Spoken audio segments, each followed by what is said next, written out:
If you are planning to buy your first home in Scotland, I've put together this episode to give you my 5 key tips when planning to do this. I'll just crack straight into it today. And the first thing that I would recommend and suggest is setting a realistic savings goal. It's really, really important from the outset to understand what your finances are like and to set a realistic goal. So to do that, you need to understand your target house price. So that's the first thing that you need to do, is have an understanding as to the house that you're looking to buy. Generally speaking, I would help clients do this at the very first appointment by looking at their affordability, checking how much the payments are going to be and checking how much they can actually borrow. This then will give you an idea as to how much you can actually borrow, the type of houses that will be within that price range, and then that would allow you to get a plan in place, whether it's a year, 2 years, 5 years down the line, and how much that you need to save to do that. So that will help you consider the target price, and it'll also help you determine the amount that you need to save within your goal. So if you need to save up £10,000 and say that you want to be in there within the next year, you're looking at just under £1,000 per month to make sure that you've got your full deposit there. So you can plan things like that. Not that everybody's got £1,000 lying about, but it's just to put it into perspective that that's the kind of mindset that you need to have when you're in the planning stages. What you need to do is calculate your monthly savings goals as well. So something that you can actually achieve based on your earnings, based on your outgoings, and create a non-negotiable strategy for that. So for example, if you are paid monthly, make sure that you set your payment goals up and you make sure that you meet them every single month, and that will see you moving forward. Creating a budget is also key, and that will then help you create that plan each month. So consider opening up a separate account for bills. So let's say that you get paid in the first of the month every month. On the first of the month, you can transfer all of the money over to your bills account so that you know your bills are covered. And then that will leave you with a known amount to live on for the rest of the month. From that amount, you could then take money away from that and create a savings pot. And you could do that by just separating your accounts and having the knowledge that your bills are going to be paid. You know how much money that you've got for your disposable income, and then you've moved over your savings already. So do this quite comprehensively. So don't just think, right, what do I pay each month?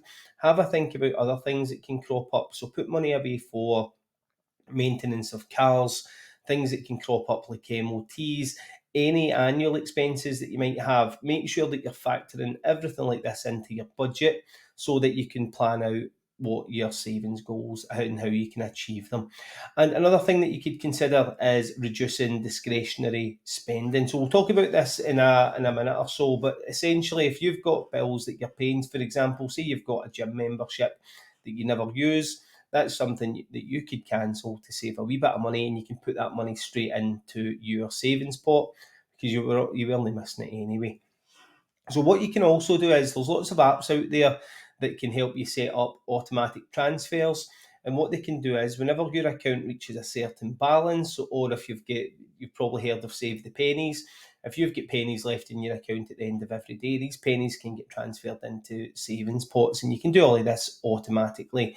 And it might not seem like a lot, but at the end of the month, if you've been transferring in just under £1 every day, you could have £30 at the end of the month for not really, you won't really miss it, you won't really notice it, and it's just adding up every single month and compounding towards your savings goals. And as I touched on earlier, schedule a transfer to occur on payday so that once you're paid, you know that everything's done and you'll know how much that you're left with at the end of every month. Another way to be able to increase your savings is to consider a side hustle or to monetize a hobby or a second job, and look at putting this money from this additional source straight into your savings pot. It's money that you didn't have before, so take that money and put it into a savings pot.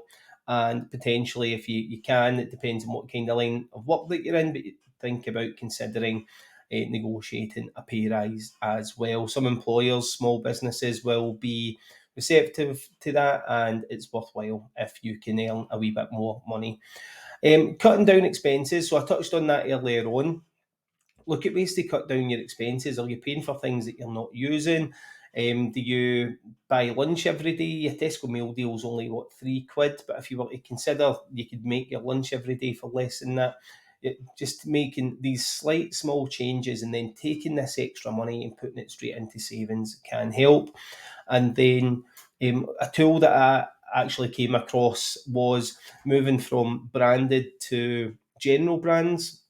And it was a really cool idea where if you were going to buy, let's say, tomato sauce and it was £2, but the generic brand was only 60p, what you would do is you would take that difference, you would buy the generic brand, take the difference and put that into your savings pot as well, which was a really cool idea that one of my clients came to me about.